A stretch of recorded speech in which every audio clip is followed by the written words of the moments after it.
When they actually installed Jax and Lee Sin, Cyanide mentioned that they might be going for the SKT skins. 리신을 풀어줘가지고 그때 두 개를 픽할 때 느꼈어요. 아, 이 스킨을 쓸 수 있겠구나. 5개를 딱 하고 그래서 정말 좋았어요. And then when they picked Zed and Vayne, I was like, okay, they're doing it. 마지막에 그 옐로우 스타 선수가 저희 좀 5챔피언 안 할게 하려고 자이라로 고르나 했다가 1초 만에 바꿔줘서 진짜 좀 많이 고마웠어요. It was like the best picks for the situation, so I was kind of surprised how well the opportunity were for them.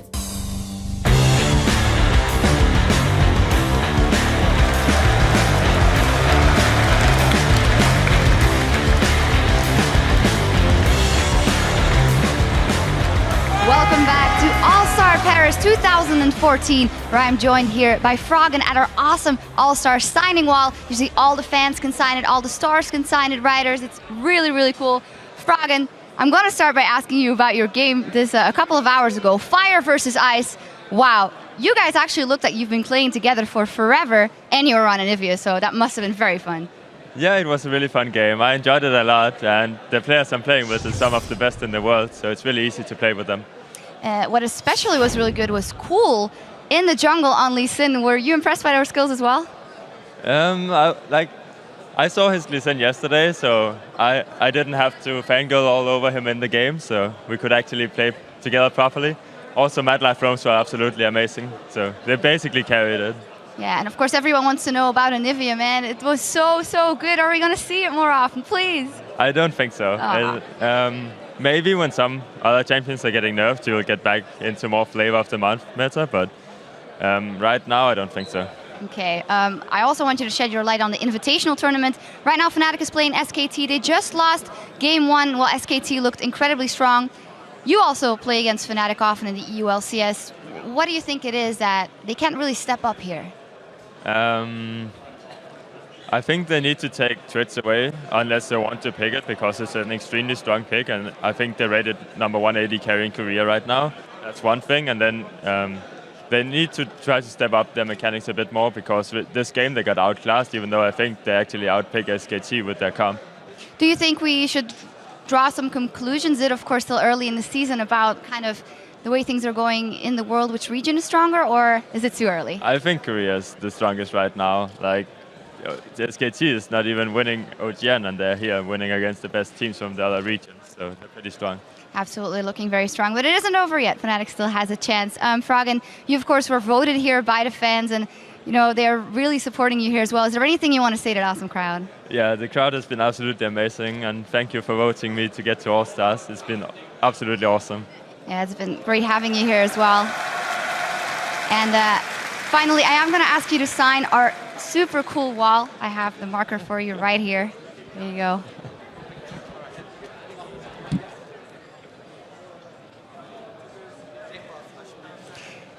And as Froggen signs the wall, we're going to sign off and head back over to the guys at the desk. That is a super cool wall indeed. Thank you very much, Shox and Froggen. We are setting the stage now for our second game in the semi-final match between Fnatic and SK Telecom T1K. Both teams are very shortly going to be getting underway. SKT is only one game away for securing their spot in the All Star Finals and setting us up for another China versus Korea title battle. Fnatic simply were lacking in individual play. They tried new champions, something that Fisher you've talked about a lot. I do want to touch on the fact that Soaz was ganked early and ganked often, and we know he's a player that goes on tilt. Well, I think everyone knows when it comes to Soaz and emotions, he likes to show them, he really cares about the game. So yes, it could have an effect on him if he dies early. However, I think with the crowd behind him, and also with the fact Fnatic was pretty much the underdogs from everyone going into the game, I don't think he actually felt too many nerves or too many emotions actually in the game itself. I don't think he expected too much from himself, and therefore I actually think they can go into this next game here completely cleared in their head and just say, you know what, if we do our best, it's all we can do, and if we win, perfect. If not, well, SKT were just better. Well, if he wants a comfort pick, maybe he can play Yorick. On the other side of the rift, SKT played absolutely phenomenal in all aspects of the game. I want to highlight Piglet. His Twitch was mind-blowing, 903, probably the best AD carry performance of the tournament for me thus far. What do you think, Monty? I mean, it's fantastic, and that's why we in Korea do see a lot of bans targeted at Twitch, at Piglet. That has been his default, his go-to AD carry these days. It's usually not considered wise to let him have it, but if you don't let him have the Twitch, he does have those other weapons. We've seen his Vayne. What we haven't seen yet is his Kog'Maw, which is also excellent and a very meta pick in the Korean region right now. Well, he hasn't even needed to go that far down. The teams are ready, so let's send it back over to Jat and D-Man at the caster desk for Game 2. Thank you very much, Quickshot, and welcome back to Le Zenith. And well, we just heard the crowd just before you came back to us were erupting, cheering on Fnatic, trying to give them some moral support, but it's a big ask. Yeah, it's a lot of moral support is going to be needed. It depends how much moral support can actually help, because they'll give as much as Fnatic can take. But if that doesn't stop the SOAS dying in the early game, the incredible skill of the SKT team, the domination and from SKT and the struggles from Fnatic that we've seen really this whole event. They won one game in the group stage against the team that failed to win a single game as well. They have not been looking good, and this is kind of what you expect from a 1 versus 4 matchup. And even if you think back to that one game that was obviously the final game yesterday against Taipei Assassins, that was a pretty drawn-out thing and a very nerve-wracking moment. Of course, Peke getting caught out, confidence not there with the team right now. Yeah, we really do need to keep hitting on the confidence of Fnatic, because they are good. We've seen them play very well in the past. They're 3 times season champions in the spring split, the summer split, and then the spring split once again in 2014. You know, they are the most consistent European team, yet they just can't seem to hit that high point. Like, well, I mean, let's face it. Like SKT can. The world champions. Yeah. So, picks and bans about to get underway. You see them on your screens, and we are back into Game 2. Can Fnatic pull out what they need to? They started off well, let's put it that way. They banned out Twitch from Piglet. And the crowd is definitely trying to give them some pick and ban support. Maybe that'll rev them up to get the right bans through. Twitch is obviously a very good choice. I think they'll go back to more the types of things that won the European LCS for them. Kassadin taken away. No surprises, honestly, there. It was the champion that Peke actually drew the bans, really, at the World Championships. When he pulled that out, suddenly everyone realized how strong he was. In the group stage, maybe pulled out a little too early, who knows. Evelyn being taken away, that's been picked by Bengi in the opening group stages. A good number of times, I think twice. Coming out there, Lee Sin, of course, was his champion of the last 2 matches. We'll see whether he sticks to that one. Lucian also taken away. That's Reckless champion in the last game. So AD carries, 2 AD carries down already. And throughout Fnatic's time, they have been a team that does manage to win when it matters. You know, backs against the wall. They made it to 3rd place at Worlds last year. They were a couple close games against Royal Club away from actually playing SKT in the finals there. The Jax ban does surprise me a little bit there. SOAS is not one to play a great Jax. I feel like SKT could have tried to trick into something there, but instead they banned it away. Well, I wonder if it leads into what they want to choose, what they feel is strong against him in that top lane. It's looking like SOAS really wants to go with that Lulu again. It could of course be for Peke, but it is going to be Lulu once again. It could also be for Yellowstar as well, we should mention. And I was just wondering, what will they play with that Jax taken away? Is there something they actually have in mind for that top lane, I wonder? I think the Lulu is the right choice for Fnatic. As far as SKT having something in mind for top lane, they can just go with what got them here. They do not have a reason to change at the moment because they have been so dominant.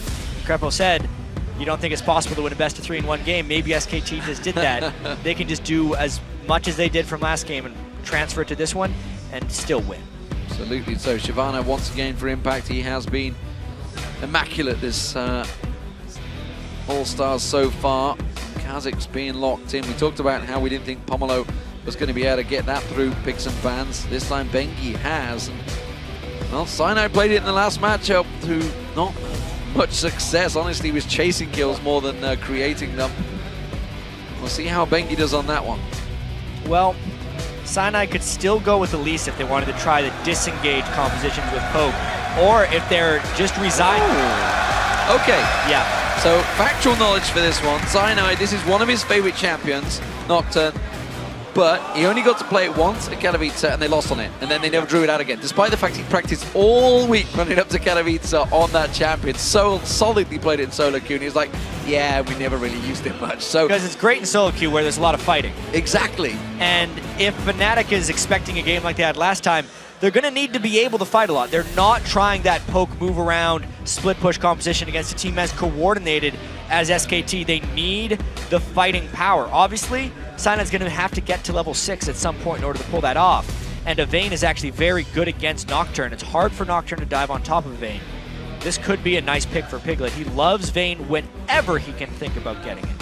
Well, Leona was also locked in for Yellow Star. One champion he's famed for, I think it's safe to say, especially when Thresh was available. Pumandu currently considering that one.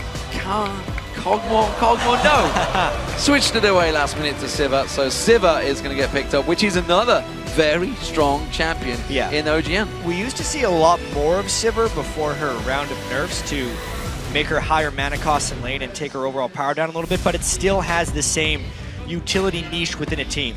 If Fnatic is going to try and run at them with Leona initiations and Lulu speed, SKT needs to be able to equally match that movement speed. The Sivir pick keeps them safe, in a sense, as far as the move speed war in this game.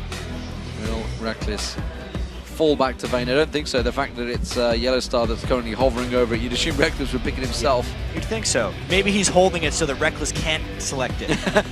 Reckless really wanted to. He was like, you're not playing this. No, you're not playing this. Because 280 carries are banned away here. Lucian and Twitch. So his choices are getting a little bit more limited. Oh, would they? Oh. What does this mean? Oh yeah, Lulu mid, Lee Sin top. Yes, Soaz does play a lot of Lee Sin top. That is actually true. Hasn't played it a great deal in the European LCS, but he has hit it hard in solo queue. Yeah. And of course, well, Reckless, it's how he got to the IPL 5 finals with Vayne before, but a lot has changed in the game since then. It's been quite some time since then. Reckless was just a wee little pup back then, not even old enough to play in the LCS. 15, I believe he was back then. That was just after season 2.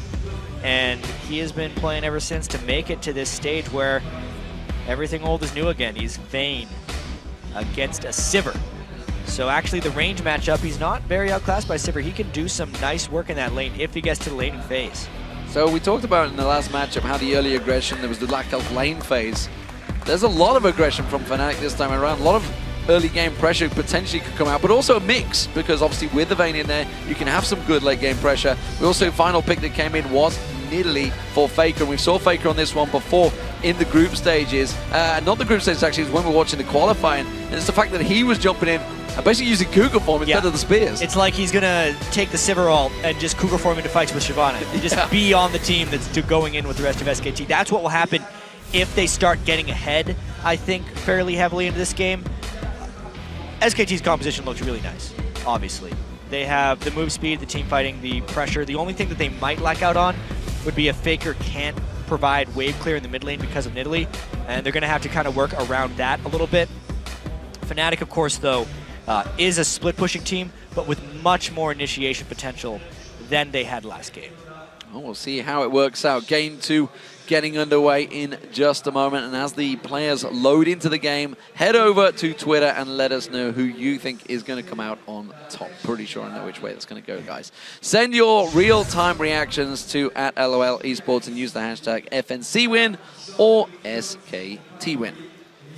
This would be the last-ditch time. It's do or die right now for Fnatic, and so really nothing to lose. Yeah, nothing to lose, everything to gain at this point. No one expects them to beat SKT at this point, especially after going 1-3 in groups and getting absolutely obliterated. So if there's confidence issues going on for them, maybe they can use that to kind of clear their minds. That, well, no matter what happens, I think the rest of the world would be grateful if someone, somewhere, could take one game off SK Telecom in an international tournament that is not from Korea. They went 3-0 in the Season 3 World Finals. Can they make it to the All Star Finals? They are 1-0 up. It's Fnatic as the blue team, the home team favorites.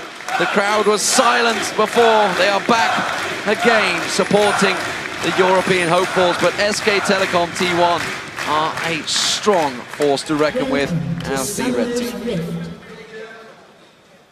Yeah, the early game was actually chess match kind of won by Fnatic. last time because they were able to successfully secure 3 buffs, but then they very quickly lost it as they were unable to support Soaz at his interior turret when he roamed to the bottom lane and he ended up getting killed. So that was that as far as the early game, and once SKT had the edge, they closed it.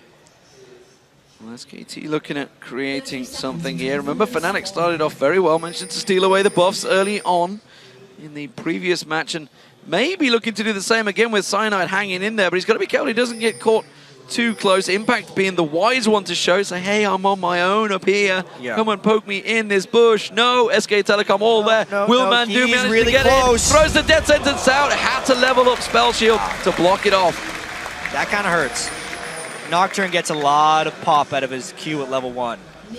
He also oftentimes liked to go E second as well, so that could very well slow down the jungle just because he was doing his defensive duty. It was a very nice angle Mandu took. Well, Faker's now actually shown himself. 4 members of Fnatic close by, but look at that. SK Telecom back in force. They get on Yellowstar, has to flash away straight out from that one. And that is one Summoner spell down. A little bit of health for Reckless as well, as they very quickly try and scatter into lanes. There's a lot of recalls going off right now. You can see Impact going back to base, Yellowstar going back to base, even though he doesn't have his flash. And yeah, absolute lane swaps coming on right here. They do not want standard lanes. Talk to a lot of Koreans as well about kind of exactly why they lane swap. And sometimes if there's just a chance that they lose the lane 2v2, there's no reason to do standard lanes. And that could potentially be what Fnatic is thinking right here.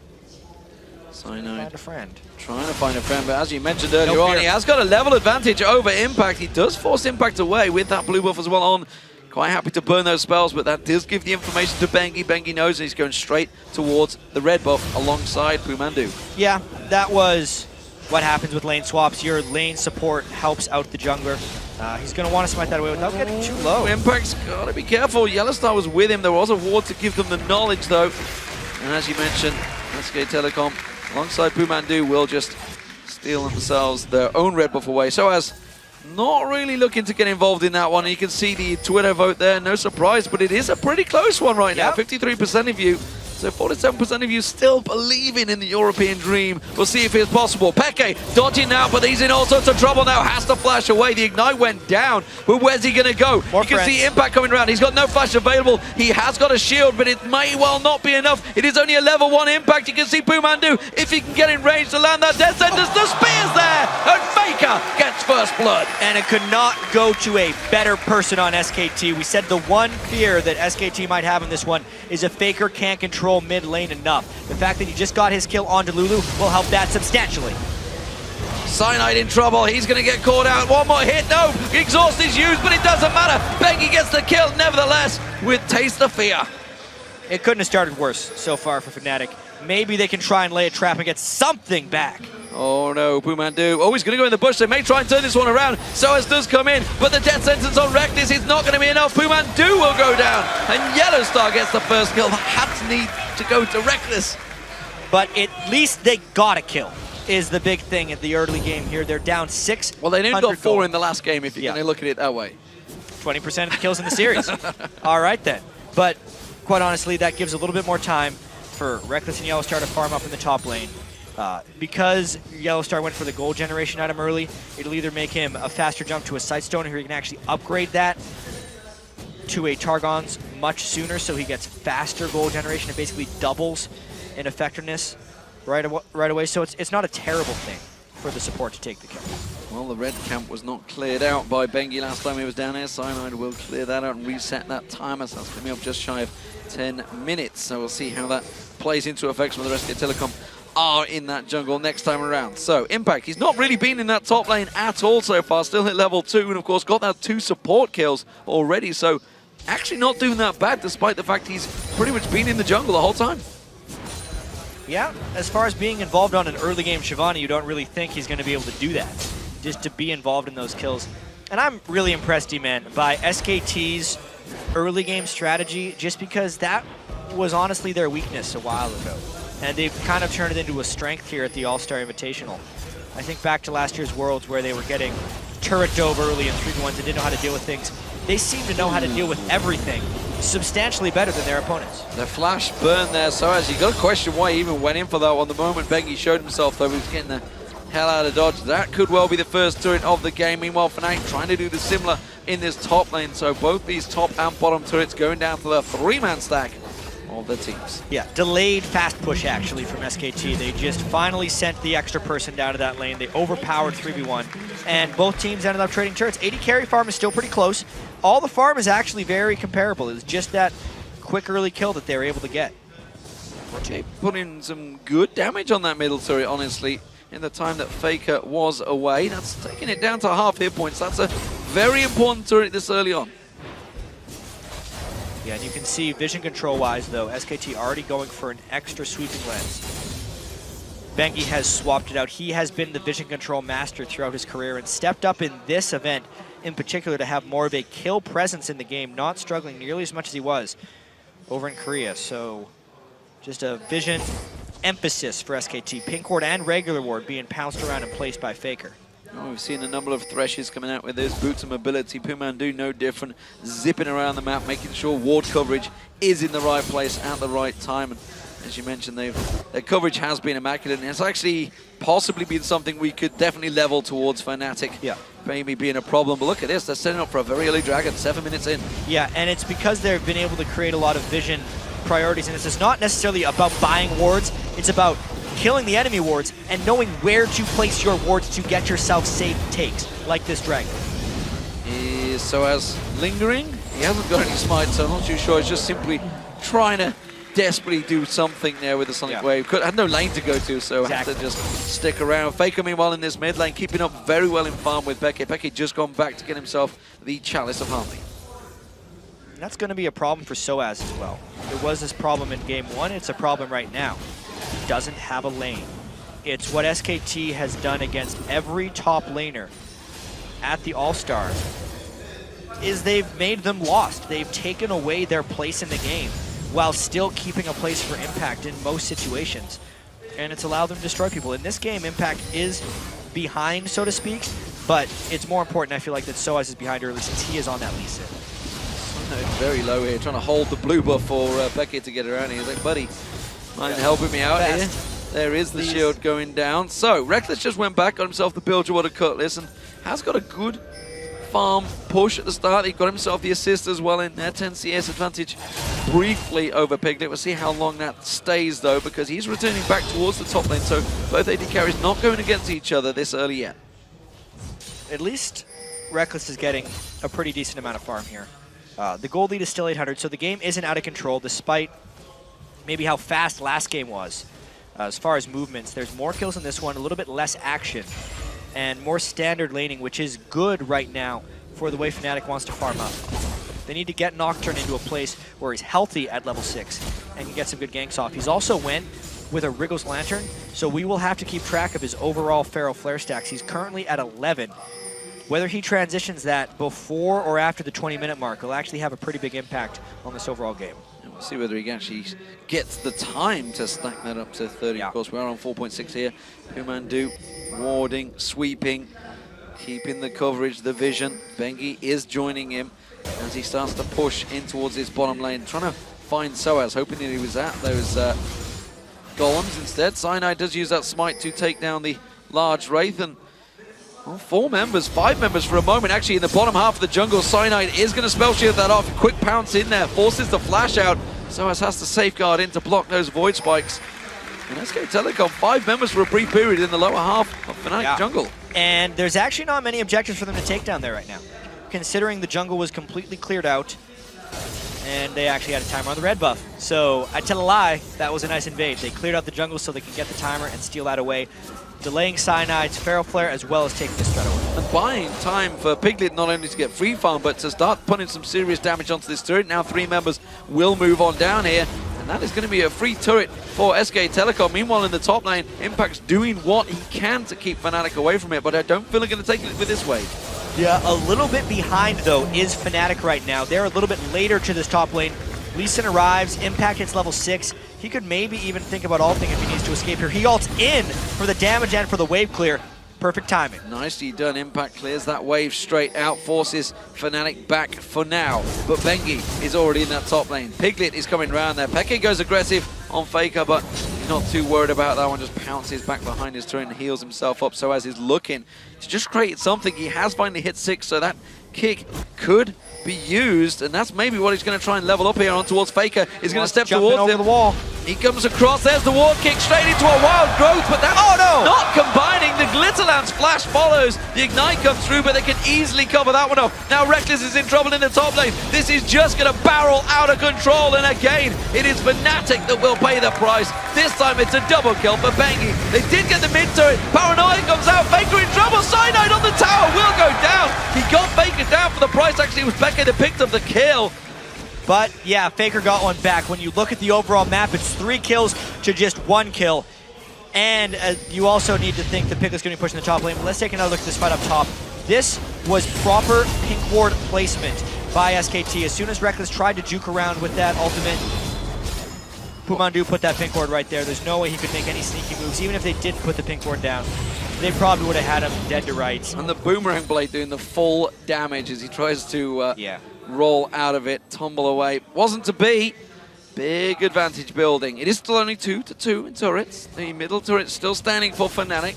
That top turret did not go down to Piglet either, so I feel they maybe could have taken that advantage, but they didn't need to, honestly. They have a 2,000 gold lead now, 5-2 up in kills, and Peke missing the Glitterlance once again on Faker. We saw how many shots he dodged earlier on.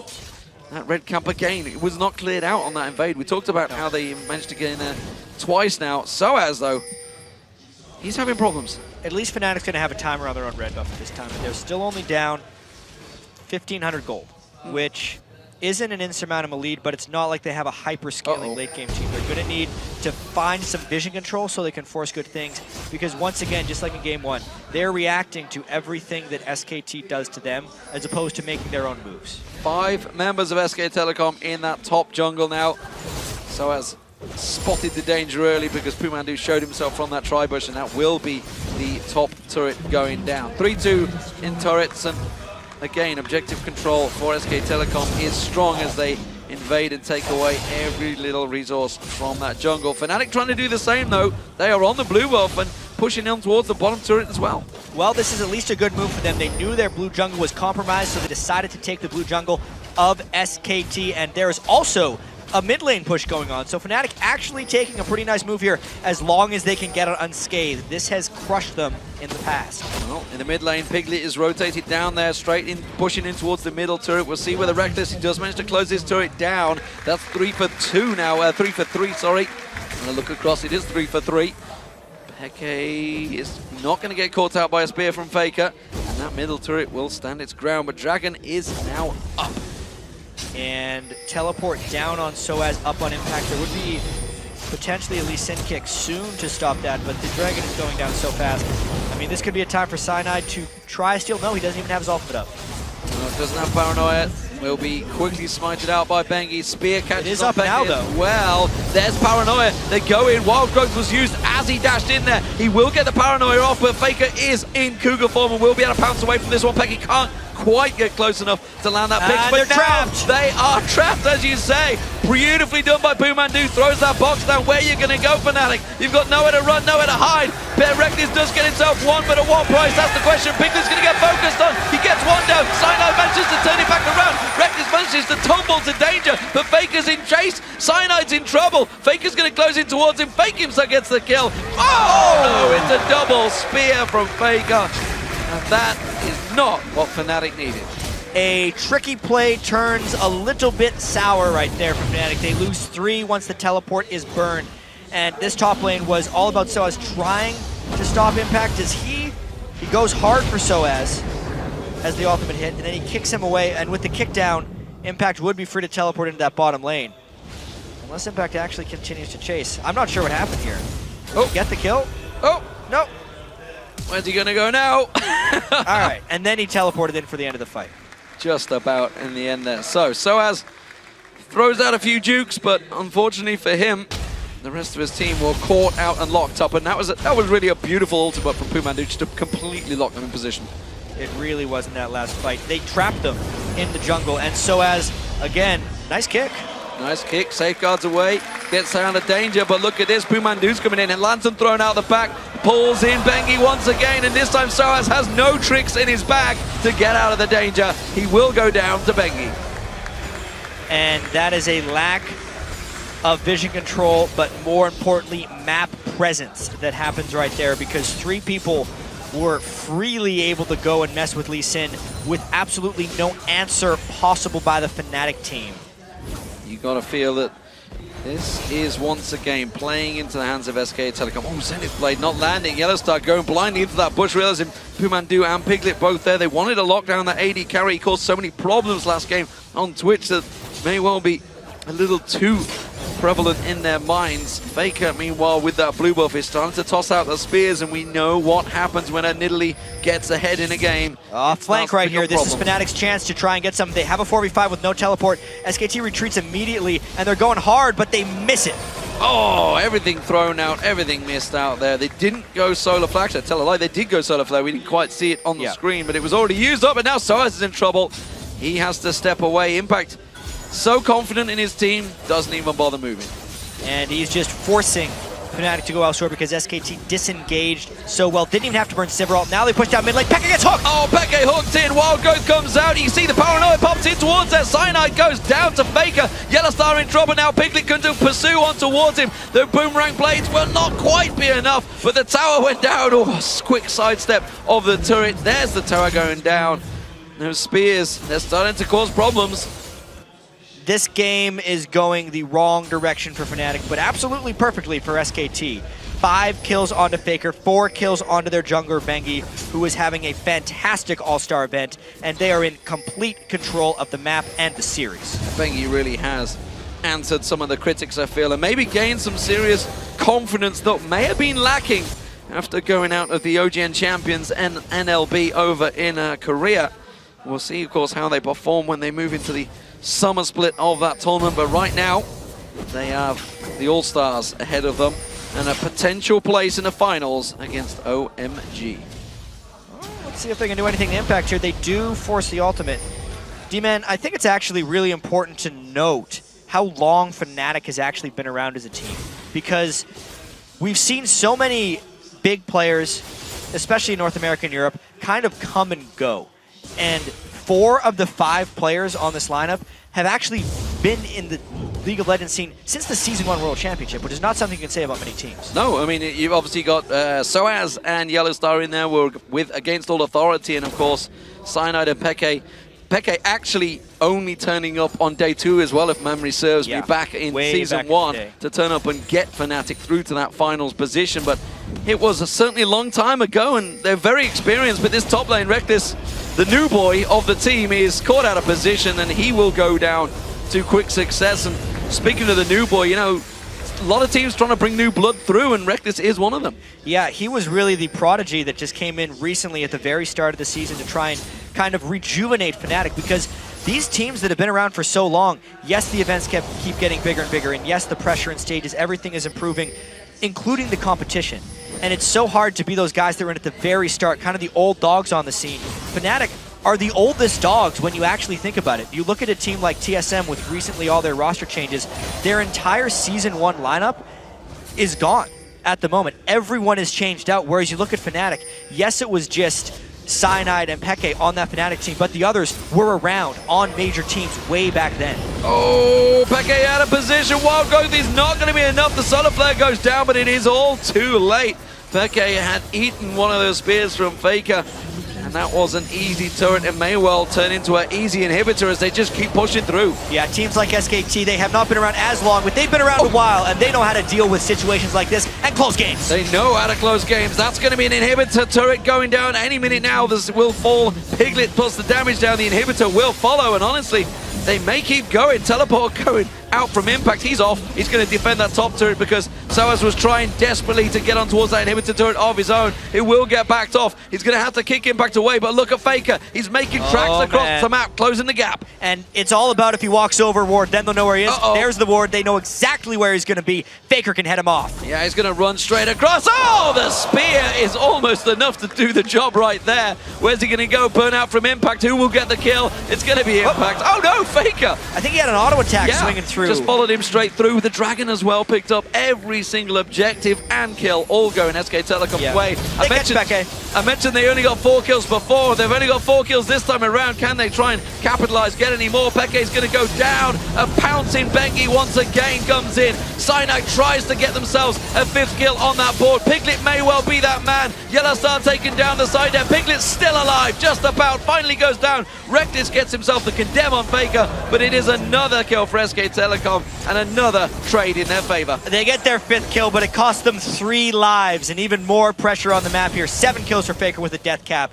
Piglet is crushing in items right now. Basically completed the 2nd and on his way to his 3rd. He's 3 items full, whereas Reckless isn't even at his 2nd one. This is a team in trouble in this game, if you look at Fnatic. And they are against such a fresh young team, honestly, in the form of SK Telecom. We'll go through it in a moment because this is, well, it was a clean, crushing replay. This was really just SKT catching Fnatic out of position, and then Fnatic desperately just trying to get back into the fight.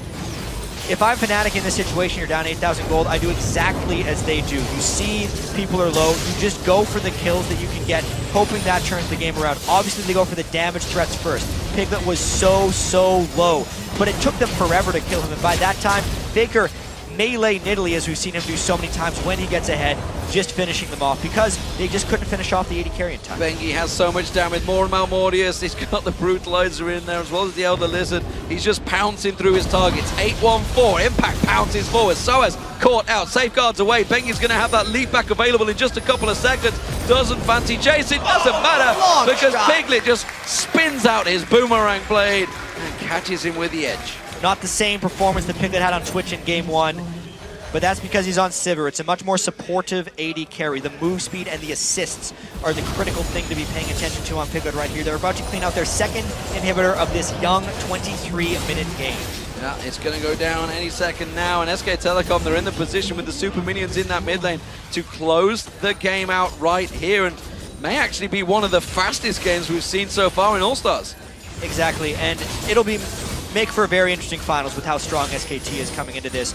We were actually discussing backstage before we came on here just how long has it been since like a North American team has made it into the finals of these big events, and it was really the early days of League of Legends where teams like the Fnatic, who won Season 1 World Championships, or even the old TSMs and CLGs, were the top of the international table.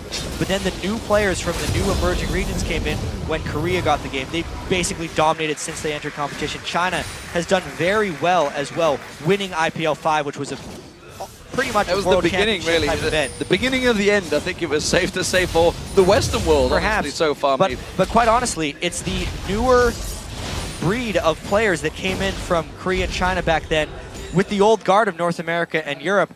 And I think we're seeing maybe a slow transition towards, obviously, the best of the best are sticking around, like Peke and most of this Fnatic team. But so many of them who are mechanically just not able to keep pace with the players today, who have had so much, I mean, they're just younger. They've been playing, just focusing on their mechanics. They haven't been worried about the competitive game, and they've learned from everyone else. You know, you can only innovate for so long until you get mimicked and then innovated on again. And that's what I think we see happening. So the next breed of teams from NA or EU would have to be the ones to take these guys down. Well, and it's interesting, obviously, we talk about the roster changes that are obviously going on in North America and Europe right now. There's been always a lot of roster changes in Korea. You know, those teams do not stick around for long. They are rapid. If you are not at the top, you are not at the best in solo queue or at what you do in team fights, you will get replaced. There's no doubt about it. There's no, friendship is not a thing. It's all about the team, the winning. And, well, that is what's happening, whereas you look at the team, so is this like... There's a problem in the mid lane, though. They're pushing down pretty fast. Yeah, this could well be game. So as is actually out of his place. The inhibitor will go down once again. Baron, of course, was picked up, and SK Telecom, just 25 minutes into this game, are looking to close out by the numbers and take the final to it. Faker's going to get dived on. They want to throw everything at him. They haven't got enough, though. Simply put, the spear does not return in its favor, but you can see Piglet with that ultimate running. Reckless just disappears from the map with a single spear landing. Cyanide tries to jump away, but Bengi just pursues through. Pumandu will get focused down. It is another kill, only the 6th kill, and more importantly, only the 10th kill of the entire series for Fnatic. And Fnatic is running to the wrong base right now because they are getting picked off by SKT, desperately trying to save themselves, but this could be game, D-Man. Yeah, looking towards the base, you can see the Nexus turrets are tumbling, and SK Telecom will reach the finals as honestly expected to face OMG at the All-Stars.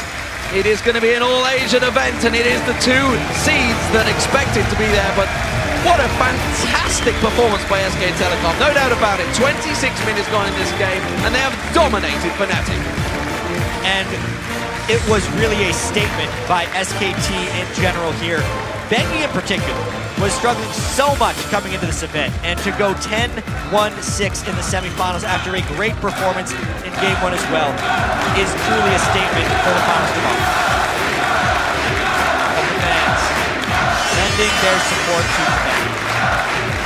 Even in defeat, of course, they are the home team, and you can't take away. They play with their hearts, but unfortunately for them, that's not enough when you come up against the Season 3 reigning world champions. And you've got to look forward maybe to the Season 4 2014 event that will be happening in Korea, and look towards the reigning champions. Will they find their form and make their way back there? Could they do the unthinkable and win 2 in a row? Who knows? Yeah. All Stars is the focus right now for them, though.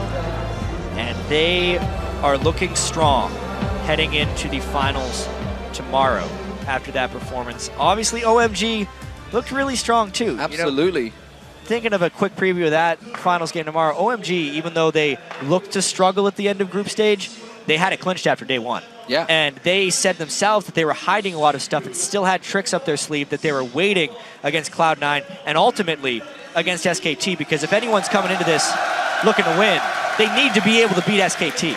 Well, if teams certainly know how to do their research, it will be SKT, so it'll be interesting to see what they can pull out tomorrow.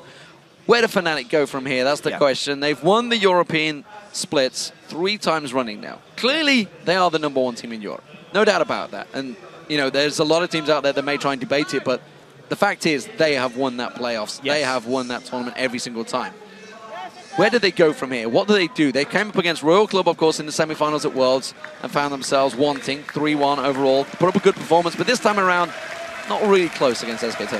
Yeah, I think they need to get out of their slump. It's hard to say that they are in a slump because they did win the European split, but they started off so strong. They almost need a new infusion of some kind. I don't want to say they need a roster change, but they need a change of some kind. Something in there. We'll find out maybe what it will be in the coming months. For now, though, we are going to send it back to Quickshot and the guys at the analyst desk. Thank you very much, guys, and a dominating performance from SKT. They were the heavy favorites going in. They delivered. Fnatic, again, we've highlighted those oddball picks, the oddball champions. They went with a very heavy brawl composition, tried to pick fights. It didn't really work in their favor. Let's start with the Fisher. Pretty much what you just said. I mean, they went for skirmish comp. They knew they were going to be fighting all the time. They tried to pick some champions who could snowball, maybe a Vayne. Potentially, if he got some kills early on, Reckless could try and one-on-one everyone, maybe get something for Fnatic. Although it didn't work. And just to touch on the thing we talked about with Source before this game, I just noticed him here in the end. He was actually smiling. His manager was smiling as well. I think they knew going into this game how hard it would be, and I think they were just glad to actually play against SKT. Well, the thing about it, though, is that part of the composition, and we were talking about this on the desk while the game was going on, was that it was dependent on Nocturne ganking some of the side lanes in order to win these skirmishes. And the problem with using this was if we actually look at the composition from SK Telecom, Shyvana, Kha'Zix, Thresh, Sivir, and Nidalee, these are all high escape champions post 6, and the solo lanes will hit 6 before Nocturne will, so it's really difficult to use that ult, actually, because just the lanes themselves are very slippery. So I don't think Fnatic were actually looking for big team fights. No, this just year. in terms of the ganks on exactly. the lane. I mean, I think the Nocturne was just for we're gonna fight you one-on-one or 2-on-2, and then Nocturne's gonna join in and try and turn things around. That was they could have picked Pantheon as well, for instance. Right, but the escapes from SK Oh, yeah, Telecom indeed. from all the lanes Indeed. made it very difficult. I believe Freak wants to chime in. Yeah, but it's not just even the fact that they were escaping, it's the fact that SKT were picking fights all the time. An interesting stat from this game was that every single one of the carry lanes at 10 was winning for Fnatic in terms of minion kills, right? Soaz was up against his lane opponent, Peke up against his lane opponent, Reckless up against his lane opponent. The thing is, that's SKT giving up minions to go do other things. And Fnatic's caught in lanes killing minions, so they're up 5 CS, then, well, there's 4 Koreans in my lane set, and they die. And it was like a bunch of that all the time, where SKT shows up and Fnatic's still farming minions, and they get caught out. Pretty much ties in what I wanted to say here. If you compare just the playstyle of both teams and just any Western team compared to what's going on in Korea, it just shows how valuable analysts and coaches are, and how much more the game is going about how you play it and not how good are you playing at like these micro level type of things. Like you could be the best mechanical player in the world, but you can just see that how much more important strategy is getting. If we go back to Season 2, when we were playing at a really high level, it was all about literally just, okay, we'll farm for 20 minutes, whoever farms best is a really good player, then we'll start fighting each other, whoever wins that fight wins the game. It's no longer about that. So I just can't wait for the Western scene to get more coaches and more analysts. Yeah, I have to just kind of completely back you up on that one. Jat was talking about Fnatic needs like a change, and to me it's like, well, yeah, get a coaching staff. You look at a team like SK Gaming, who's not necessarily the best individually skilled, but they rocketed to the top of the standings out of nowhere with a brand new lineup because you got guys like N-rated who are like, let's think about how to play the game properly, and this team skyrocketed in skill. I think Fnatic needs that as well, and the rest of the teams that want to compete on the world stage. We'll have to see what they do to rectify their problems in terms of winning some of these bigger matchups. So just to reiterate where we're sitting in the tournament, the Taipei Assassins, they crashed out in the group stages, going 0-4. The only team they lost to was Fnatic, who have now crashed out in the semifinals. The only teams they lost to was, of course, the North Americans, who took them out, and obviously now SKT. I do want to highlight Bengi. Bengi really showed up in that series. He went 14-2-10 over his 2 games. This is a player that had very little positive impact over in OGN and in Masters and things like that. What's your take on Bengi and how he's playing? Well, I mean, when we came in and I was talking about Bengi, I was highlighting how he needs to move away from more of a vision control style that he had at the Season 3 World Championships and subsequently, and move because of the utility mid lanes these days, or mid lanes that take a long time to ramp up, like Nidalee. And the burden now falls to early game junglers like Elise, Lee Sin, Kha'Zix, these things that have a lot of kill pressure on the lanes. He needed to step up and get those kills, and that's exactly what he's done. I mean, it's really fantastic. Yeah, really, really showing through. The rest of SKT not really showing any weakness in their play. We didn't really know what to expect from the level of SKT coming in, even though many considered, the majority of people expect them to be the favorites. What do we think in terms of SKT versus the opposition? Is SKT still in a slump, or are they still just that far ahead that even in a slump, they can beat some of the rest of the world's best? I mean, you can't judge their slump until they play against Korean teams that actually punish these mistakes. I mean, a lot of the mistakes that SKT make, we probably don't even see. It takes like these very high-skilled, in strategy terms, type of teams to really start exploiting that, and it's just not here. If any team is going to beat SKT in this tournament, it's going to be OMG, and that won't be by outsmarting them. It probably will be by outplaying them in these skirmishes or just being out-brawling them in team fights, but purely in type of quote-unquote macro-level strategy, yeah, SKT has everybody's number. Well, we'll have to see how that pans out tomorrow. With that win locking down the semi-final, let's chat to 2 of the winning players. We'll head over with a quote from the classic Winnie the Pooh. "I wonder what Piglet is doing, thought Pooh. I wish I were there too, be doing it too." Now it's time for that interview. So dear Shocks, it's over to you. What? Thank you very much for that quick shot, and I'm very happy to welcome Poohmendu and Piglet to the interview lounge, and once again assisted by Homin for the translation. First off, congratulations. What an incredible game. You guys did so well. The very first question I want to ask is, generally, you played Fnatic yesterday. What did you focus on? What was the strategy to take them down again today? 우선 푸나틱 상대로 이런 대단한 승리 축하드리고요. 어제 한번 푸나틱이랑 붙고 오늘 또 한 붙었는데 오늘 경기 준비할 때는 어떤 전략을 준비했는지 설명 좀 해주세요. 저희가 라인전에서만 안 진다면 푸나틱 경기에서 이길 수 있을 것 같아서 일단 각 라인전에 힘쓰는 걸 위주로 했고요. 저희 본라인 같은 경우는 상대방 옐로우스타 선수가 레오나를 잘 쓰기 때문에 뱀픽에서도 그랬듯이 레오나를 배나던가 갖고 가면 카운터 칠 수 있는 캐릭을 많이 준비했어요. So we thought that if we focus on our lane phase, we could play the game really easily. So for our bot lane, we were aware that Yellow Star's Leona is very strong. So we were either trying to ban it, or even if they do take Leona, we were trying to counter it with a lot of champions. Let's talk a little bit more about the picks, and I want to ask Piglet, when they saw Reckless locking in that Vayne, we know how much you love Vayne and how good you are on her. How did you react to it, and how high do you rate that champion for Reckless? 이제 레클 선수가 이제 베인을 이 경기 때 골랐는데 아무래도 베인은 피글 선수의 가장 주 챔피언이잖아요. 잘한 챔피언이고. 그래서 레클스가 베인 골랐을 때 어떤 생각 들었어요? 저는 우선 푸나틱 원딜분이 베인 하시는 걸 보고 베인을 픽하시는 걸 보고 얼마나 잘하는지 보자 그냥 이런 생각이었어요. Okay, so when I saw Reckless lock in Vayne, I was like, okay, let's see what you got. And what did he have? How was the experience playing against it? 그래서 해보니까 좀 베인 좀 잘한 것 같았어요. 제가 볼 때는 그게 만약에 1대1로 됐을 때는 1대1로는 충분히 잘하는 선수 같은데 이게 좀 멘탈이 약하신 것 같아서 만약에 멘탈만 많이 기르시면은 더 잘하실 수 있을 것 같아요. I think Reckless 1v1 skills with Vayne are very good, but I think his mentality is not that strong. So I think he needs to train his mentality more to play Vayne. Okay, well, now that we're on the topic of bottom lanes, tomorrow versus OMG versus Sun and Alan, you've played them already, and well, it's a very strong bottom lane as well. Humandu, what do you think of that bottom lane matchup tomorrow? 이제 내일 OMG가 결승전에서 보는데요. 특히 OMG 바텀 라인이 지금 되게 강력해 보이고 특히 서포터인 알렌 선수가 되게 잘하고 있어요. 그 OMG 바텀 라인에 대해서 좀 생각을 말씀해 주세요.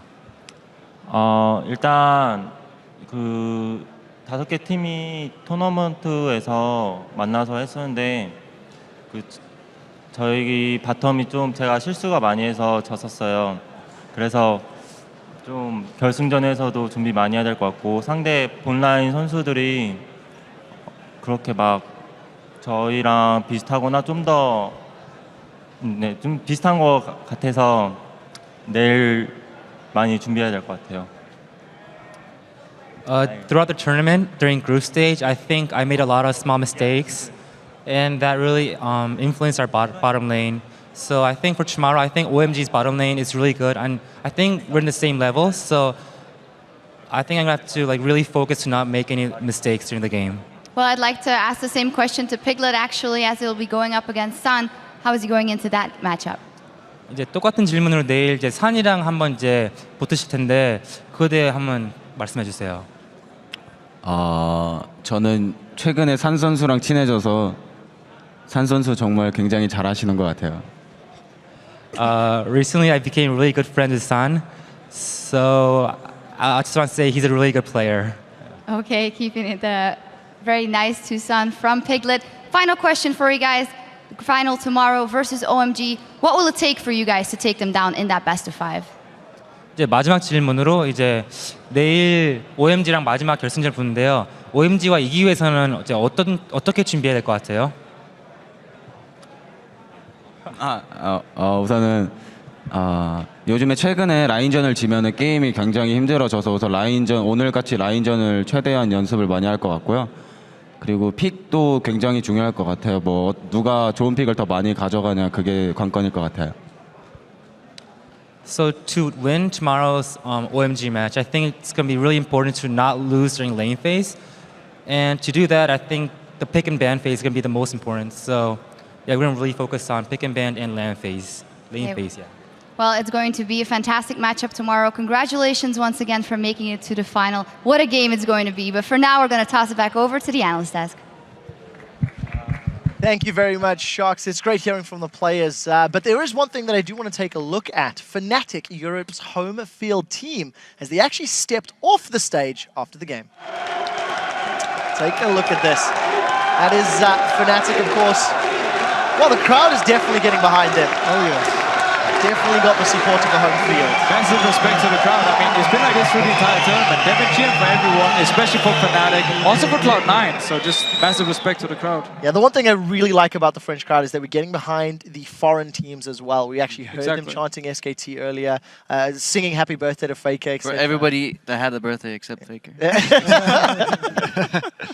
I mean, I really have been very impressed with this crowd. It's so good to see an international tournament where the fans not only really support the home team, but respect all the teams that are present too. That's awesome. The number of times we've seen SKT flags and Faker Senpai, please don't hurt me, posters is definitely great. I can't wait until it transitions into something you see a lot in football where every supporter has a memorabilia. Maybe Monty should start sharing his props with the numerous fans so they can all hold up. How can he share them if they're always being used on set? That is true. That is You only have so much.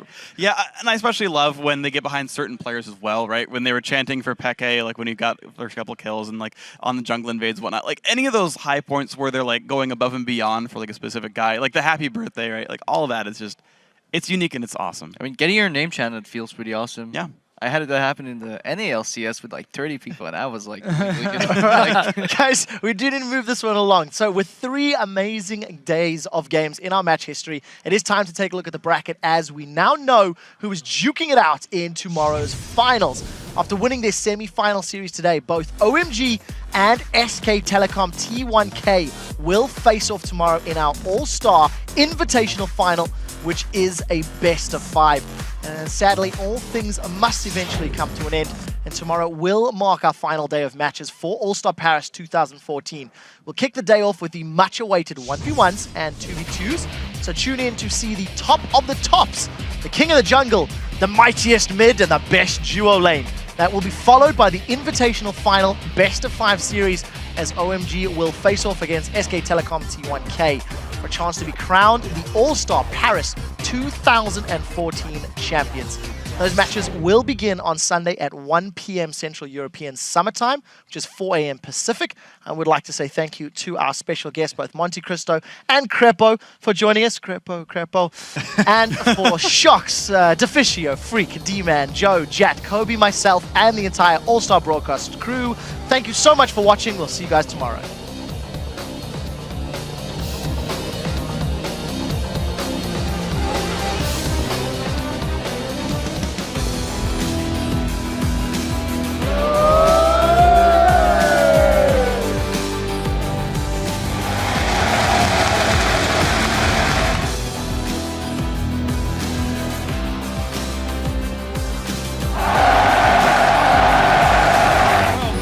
Keeps on killing Ezreal before he dies. Cool again, there's a flash, and then the hook from Madlight. Frogan actually picks that one up in the end. Egg 25. It's okay, we can take mid. I'm ready. Oh, stay close to me. Holy crap. Oh. Okay, I got it. There's just not enough people right here for Ice. They're in trouble, but there's Frogan. Oh, cool. He's trying here, he's doing his best, and he's getting the results from it as well. Frogan stuns up another one. Diamond down slow from the ulti. The wall comes in. He's slowly but surely going down. It's a double kill for Frogan.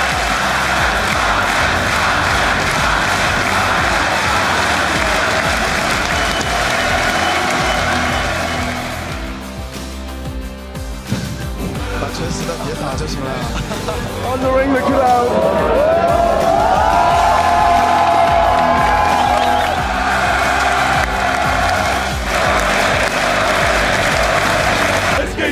SKT!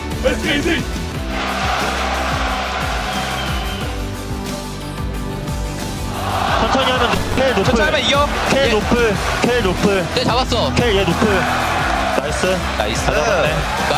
트리플 킬. Tons of damage!